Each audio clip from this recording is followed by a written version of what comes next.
نحمده ونصلي ونسلم على رسوله الكريم اما بعد فاعوذ بالله من الشيطان الرجيم بسم الله الرحمن الرحيم قال فاخرج منها فإنك رجيم وإن عليك اللعنة إلى يوم الدين قال رب فأنذرني إلى يوم يبعثون قال فإنك من المنذرين إلى يوم الوقت المعلوم۔ اللہ نے فرمایا تو جنت سے نکل جا کیونکہ تو مردود ہے اور بے شک قیامت تک تجھ پر لعنت ہے۔ اس نے کہا اے میرے رب تو مجھے اس دن تک مہلت دے دے جب لوگ اٹھائے جائیں گے۔ اللہ نے فرمایا بس بے شک تو ان میں سے ہے جن کو معین وقت کے دن تک مہلت دی گئی ہے۔ جب اللہ رب العالمین نے شیطان سے پوچھا ابلیس سے کہ تو نے حضرت آدم علیہ السلام کو سجدہ کیوں نہ کیا اور اس نے اپنی وجہ بتا دی، تو اب اس کے لیے حکم اللہ کی طرف سے یہ ہوا کہ قیامت تک آسمان اور زمین والے تجھ پر لعنت کریں گے، اور جب قیامت کا دن آئے گا تو اس لعنت کے ساتھ ہمیشگی کے عذاب میں تو گرفتار کیا جائے گا کہ جس سے کبھی رہائی نہ ہوگی۔ اس مردود نے اللہ کی بارگاہ میں یہ کہا کہ قال رب فانظرنی الی یوم یبعثون، کہ اے میرے رب تو مجھے اس دن تک مہلت دے دے کہ جب لوگ اٹھائے جائیں گے۔ اپنے مردود اور لعنتی ہونے کے بارے میں سن کر شیطان نے کہا کہ اے میرے رب مجھے قیامت کے دن تک مہلت دے دے۔ قیامت کے دن تک مہلت مانگنے سے علماء فرماتے ہیں شیطان کا مطلب یہ تھا کہ وہ کبھی نہ مرے، کیونکہ قیامت کے بعد کوئی نہ مرے گا، اور قیامت تک کی اس نے مہلت مانگ ہی لی، لیکن اس نے جو مانگا اللہ رب العالمین نے اس کی دعا کو اللہ رب العالمین نے اس طرح قبول فرمایا کہ اس سے فرمایا کہ بے شک تو ان میں سے ہے کہ جن کو اس معین وقت تک یعنی قیامت آنے سے پہلے تجھے مہلت دی گئی کہ جس میں تمام مخلوق مر جائے گی، اور وہ وقت جو ہے وہ پہلا نفخہ ہے، یعنی جب پہلی مرتبہ جب سور پھونکا جائے گا، اور حضرت اسرافیل علیہ السلام اللہ کے حکم سے جو پہلا سور پھونکیں گے تو فرمایا کہ اس وقت تک تجھے اجازت ہے۔ اور شیطان کے مردہ رہنے کی علماء نے لکھا مدت پہلے نفخے سے لے کر دوسرے نفخے تک فرمایا کہ 40 برس ہے، اور اس حالت میں یہ مردہ رہے گا، اور اس کو اس قدر مہلت دینا کوئی یہ نہ سمجھے کہ اس کے اکرام کے لیے ہے، بلکہ اس کی بلا اور اس کی شقاوت اور عذاب کی زیادتی کے لیے یہ اللہ کی طرف سے اس کو مہلت ملے گی۔ آگے ارشاد فرمایا اب اس کو جب یہ مہلت ملی تو اس نے آگے سے اللہ کی بارگاہ میں کیا کہا، قال رب بما اغویتنی لأزینن لهم فی الارض وَلَأُغْوِيَنَّهُمْ أَجْمَعِينَ إِلَّا عِبَادَكَ مِنْهُمُ الْمُخْلَصِينَ۔ اس نے کہا اے میرے رب مجھے اس بات کی قسم کہ تو نے مجھے گمراہ کیا، میں ضرور زمین میں لوگوں کے لیے نافرمانی خوشنما بنا دوں گا، اور میں ضرور ان سب کو گمراہ کر دوں گا سوائے ان کے جو ان میں سے تیرے چنے ہوئے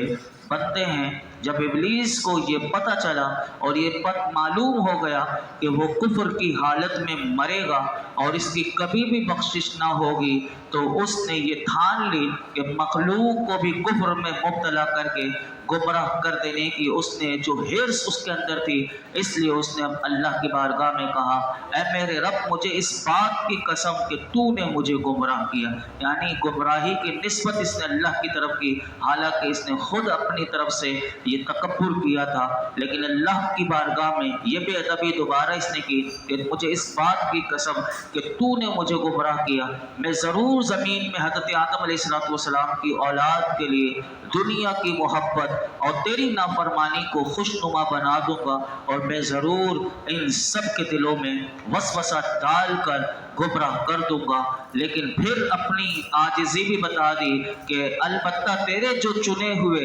تیرے جو برگزیدہ بندے، تیرے نیک بندے، تیرے صالحین جو ہیں، میرا وسوسہ اور مکر ان پر نہیں چل سکتا، کیونکہ جس کو اللہ چن لے تو اس پر اس کا کوئی وسوسہ نہیں چلے گا۔ اب اسے جواب دیا گیا پھر اللہ کی طرف سے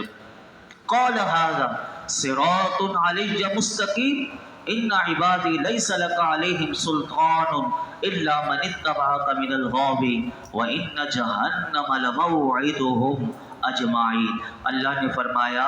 یہ میری طرف آنے والا سیدھا راستہ ہے، بے شک میرے بندوں پر تیرا کچھ قابو نہیں سوائے ان گمراہوں کے کہ جو تیرے پیچھے چلیں، اور بے شک جہنم ان سب کا وعدہ ہے۔ مفسرین فرماتے ہیں کہ یہ جو اللہ نے فرمایا قال ھذا صراط، اس کے مختلف معنی ہیں۔ حضرت فاروق اعظم رضی اللہ تعالی عنہ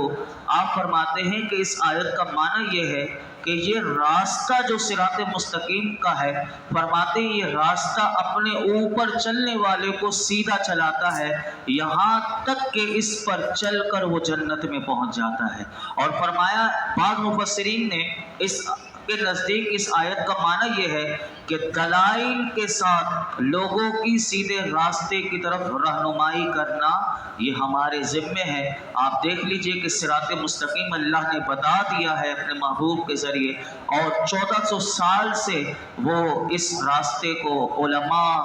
اولیاء یہ بتاتے رہے کہ کون سا سیدھا راستہ ہے۔ اب بندہ اس راستے کو چھوڑ کر، اس سواد اعظم کے راستے کو چھوڑ کر اگر وہ خود چلتا ہے تو پھر وہ خود ہی اپنی بربادی کو لیتا ہے۔ امام فخر الدین رازی رحمۃ اللہ علیہ آپ فرماتے ہیں اس آیت کا ایک معنی یہ بھی ہے کہ اخلاص،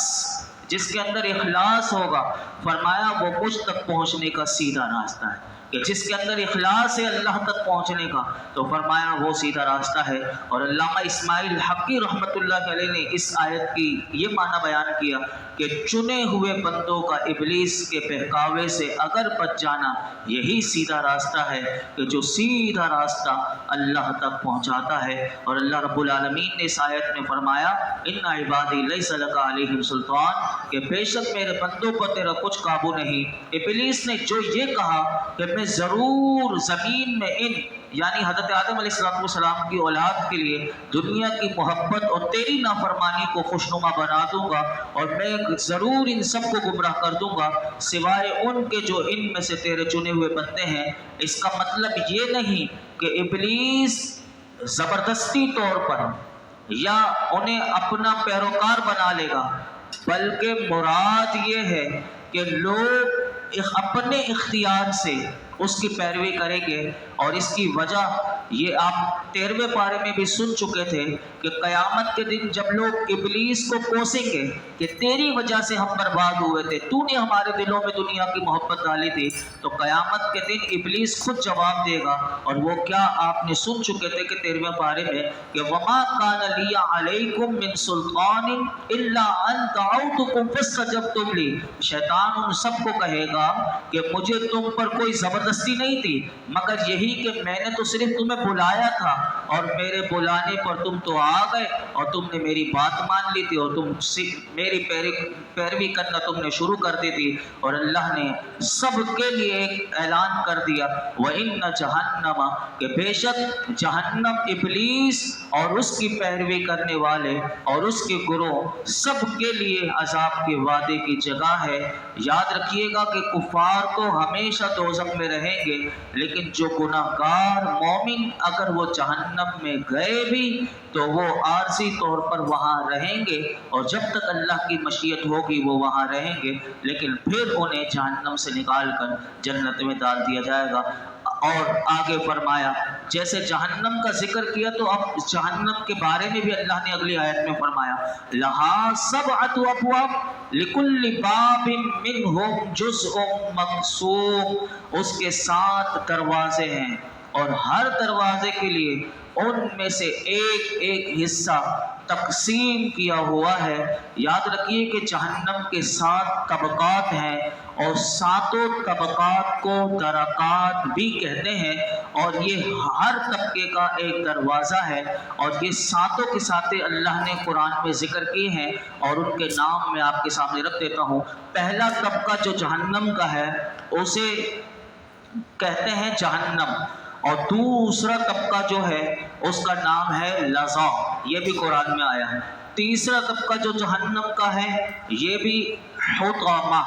یہ ویل لکل ہمزۃ لمزہ میں آپ سن چکے ہیں اور قرآن پڑھتے ہیں تو اس میں تو تیسرا طبقہ جہنم کا حطامہ، چوتھا طبقہ جہنم کا وہ ہے سعیر، یہ بھی قرآن میں آیا، پانچواں طبقہ جو جہنم کا ہے اس کا نام ہے سقر، یہ بھی قرآن میں آیا، اور چھٹا طبقہ جس کا نام جہنم کا ہے وہ ہے جہیم، یہ بھی قرآن میں آیا، اور ساتواں طبقہ جو ہے وہ جہنم کا وہ حاویہ ہے، وہ القاریات ملقاریہ میں آتا ہے۔ اور لکل باب، ہر دروازے میں فرمایا کہ ہر دروازے کے لیے ان میں سے ایک ایک حصہ تقسیم کیا ہوا ہے۔ تو اس آیت کا معنی علماء نے یہ لکھا کہ اللہ نے ابلیس کی پیروی کرنے والوں کو 7 حصوں میں تقسیم فرما دیا ہے، ان میں سے ہر ایک کے لیے جہنم کا ایک طبقہ معین ہے۔ اس کی وجہ یہ ہے کہ کفر کے مراتب ہے، چونکہ مختلف ہیں، کفر بھی کوئی بہت بڑا کفر ہوتا ہے، کوئی کم درجے کا، تو اسی لیے جہنم میں بھی مختلف لیول کے جیسا کفر ہوگا اسی کے لحاظ سے اس کو جہنم میں رکھا جائے گا۔ ہم اللہ سے پناہ مانگتے ہیں کہ میرے مالک ہم سب کو جہنم سے پناہ عطا فرما، اور ہر قسم کی شیطان کی پیروی کرنے سے اللہ ہمیں محفوظ فرمائے، اور ہم اللہ کی پناہ مانگتے ہیں کہ نفس و شیطان کے ہر قسم کے وار سے میرے مالک ہم کمزور ہیں لیکن تو ہماری حفاظت فرما۔ الحمدللہ رب العالمین، والصلاة والسلام على سید الانبیاء والمرسلین وعلى آلہ واصحابہ اجمعین۔ یا رب العالمین، جو کچھ ہم نے درس قرآن میں سنایا، نماز عشاء ادا کی، مولا کریم جو غلطی کوتاہی ہو گئی معاف فرما، اپنی بارگاہ میں قبول فرما، ہمیں اخلاص کی دولت عطا فرما، یقین کی دولت عطا فرما، صبر شکر کی دولت عطا فرما، اپنے اور اپنے محبوب کی محبت اور عظمت کی مولا کریم محبت ہمارے دلوں میں عطا فرما، رب کریم اپنا حقیقی خوف عطا فرما، یا رب العالمین تو ہم سے راضی ہو جا، یا اللہ اپنی رحمت کا حصہ ہمیں عطا فرما، اپنے غضب سے ہمیں محفوظ فرما، مولا کریم ہمیں عافیتیں، سلامتیاں، عزتیں، نعمتیں، راحتیں، سکون عطا فرما، زوال نعمت سے محفوظ فرما۔ یہ جتنے حاضرین موجود ہیں میرے مولا، جس کے دل میں جو مراد ہو قرآن پاک کی برکت سے اپنے محبوب کے صدقے میں سب کی مرادوں پر اپنی رحمت کی نظر فرما۔ وصلی اللہ تعالی علی خیر خلقہ محمد وعلی آلہ وصحبہ اجمعین۔